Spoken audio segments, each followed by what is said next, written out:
반갑습니다. 저는 제가 미리 제출한 원고를 읽는 방식으로 토론을 진행하도록 하겠습니다. 이제 토론에 앞서서 제 경험 한 토막을 들려드리도록 하겠습니다.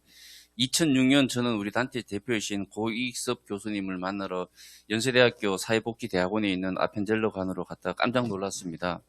출입구 앞에 돌계단이 서너 있었는데 아무리 둘러봐도 경사로가 없는 겁니다. 교수님을 만나자마자 어찌된 영문이냐고 물으니 이렇게 답하셨습니다.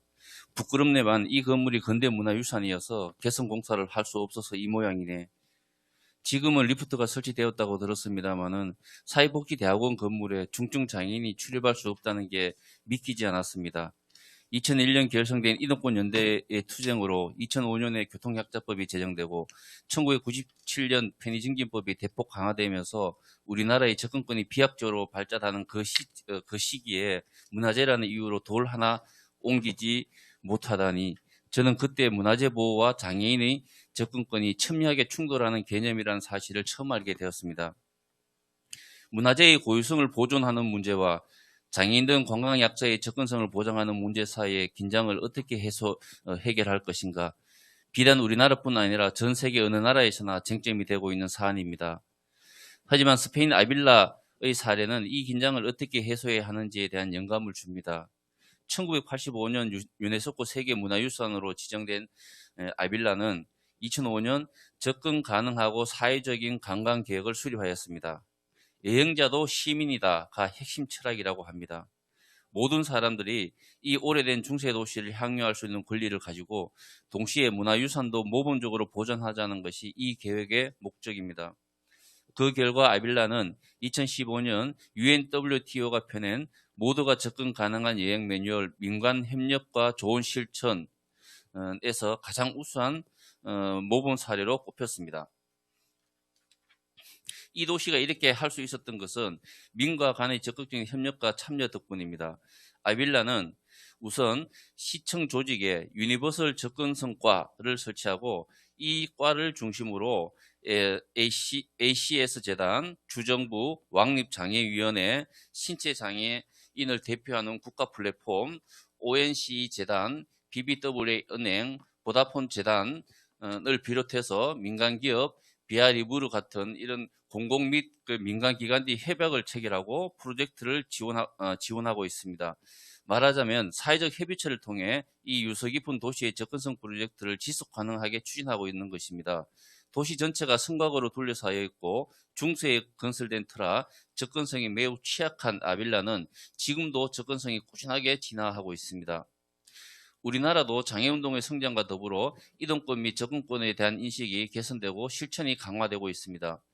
1980년대와 90년대 길거리의 특을 업체는 운동에서 시작해서 2000년대 초 시내버스와 지하철 등 대중교통 접근성에 대한 요구가 분출하였습니다. 최근에는 대중문화시설과 관광지에 대한 요구로 확대되더니 오늘 이 토론회 자리가 웅변하듯이 마침내 문화유산에 대한 접근권까지 요구하기 시작하였습니다. 오늘 이 자리에서 발제자 전윤선 선생님은 문화유산 중 고흥과 능의 사례를 많이 보여주었습니다. 접근성이 잘 갖춰진 곳도 있고 그렇지 못한 곳도 있습니다. 고궁의 출입문이나 능의 출입문인 홍살문의 턱을 제거하고 동구릉의 정작하게 접근 가능한 시설을 설치한 것은 아주 긍정적인 변화입니다. 하지만 능의 봉구는 가파른 언덕 위에 있는 경우가 대부분이어서 특히 휠체어 이용자들이 접근하는 것이 현재로서는 어렵습니다. 어떤 방식으로 접근로를 만들지에 대해 아빌라의 사례를 참고할 수 있다고 봅니다.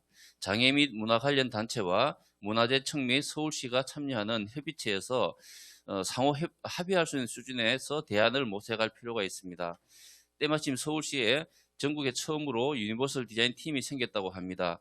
아빌라의 유니버설 접근성과처럼 민과 관의 협력을 이끌고 접근성을 획기적으로 개선하는 데 앞장서 주기를 기대합니다.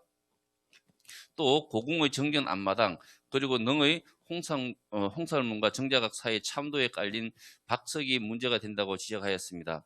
박석은 널쩍한 화강암을 거칠게 떼어내어 흙길에 깐 돌판입니다. 조선시대에는 최고의 포장재였지만 오늘날 기준으로 보면 울퉁불퉁해서 휠체어 이용자들에게 다소 불편함을 초래합니다. 그러다 보니 발제자는 박석 위에 야자 매트 같은 것을 덮어서 접근성을 보강하자고 제안합니다. 하지만 이것은 문화재의 고유성을 침범한 행위일 수 있어 여론의 지지를 받기 어렵다고 봅니다. 경복궁에서 가장 아름다운 장면은 비 오는 날 빗물이 박석 사이로 흐르는 장면이다라고 할 정도로 박석은 그 자체로 아름다운 문화유산입니다. 울퉁불퉁한 데다 골까지 패여 있어 휠체어 이용자뿐만 아니라 유아차, 인라인 스케이트 사용자, 하이힐을 신은 여성에게도 불편하긴 마찬가지지만 이 정도 불편함을 용인할 수 있어야 한다고 봅니다. 차라리 자원봉사자 등 인적 서비스를 이용할 수 있도록 조치를 취하라고 요구하는 것 정도가 어떨까 싶습니다. 하지만 고궁의 정각의 접근성을 보장해야 한다는 발제자의 주장에는 전적으로 공감합니다. 발제에서도 봤듯 우리나라 정각의 구조보다 훨씬 더 복잡하고 까다로운 일본의 오사카성도 내부 접근성 시설을 갖추고 있습니다. 우리라고 그렇게 하지 못할 일이 없습니다. 다만 앞서도 지적하였다시피 이 같은 개선을 위해서는 민과 간의 사회적 타협이 필요하고 하나씩 접근하는 방법보다 일괄적으로 개선하는 방안을 마련해야 한다고 봅니다. 상대적으로 소소한 부분을 보겠습니다. 발제자는 일본 관광객의 사례에서 완만한 길을 친절하게 안내하는 표지판을 보여주었습니다. 우리나라의 경우 비단 관광지뿐 아니라 지하철 같은 곳에서도 편의시설 관련 표지판이 부적절해서 장애인들이 애를 먹는 경우가 있습니다. 다행히도 우리나라 관광지에도 친절한 안내가 조금씩 생기고 있습니다. 저는 올해 서울 단원림 관광센터의 의뢰를 받아 접근 가능한 서울의 관광지를 홈페이지에 소개하는 업무를 수행하였습니다. 우수한 관광지 접근 모니터링 보고서를 읽으면서 저는 법률에도 없는 친절한 안내 사례를 몇 가지 확인하였습니다. 이를테면 경사로의 경사각을 설명해주는 안내판이 있었고, 경사가 다소 가파르니 휠체어 이용자는 동행인과 함께 움직이라는 친절한 안내판도 있었고, 화초 하나하나를 음성 안내기를 설명해주는 곳도 있었습니다. 그런데 모든 관광지가 다 그런 게 아니라 이러한 친절함은 극소수의 사례에 불과하다는 게 문제입니다. 이제 우리나라도 법률로 정한 접근성 문제만 따질 게 아니라 법에는 없더라도 관광약자가 최대한 동등하게 접근할 수 있도록 세세한 부분까지 최선을 다하는 관광 문화를 만들 때가 된 것 같습니다. 이런 문제에 대해서는 지적하고 따지는 것도 필요하지만 좋은 사례를 적극 발굴하여 홍보하고 다른 장소로 널리 전파하도록 만드는 우리 자신의 노력이 더 중요하다고 생각합니다. 우리는 이미 많은 경험을 통해 알고 있습니다.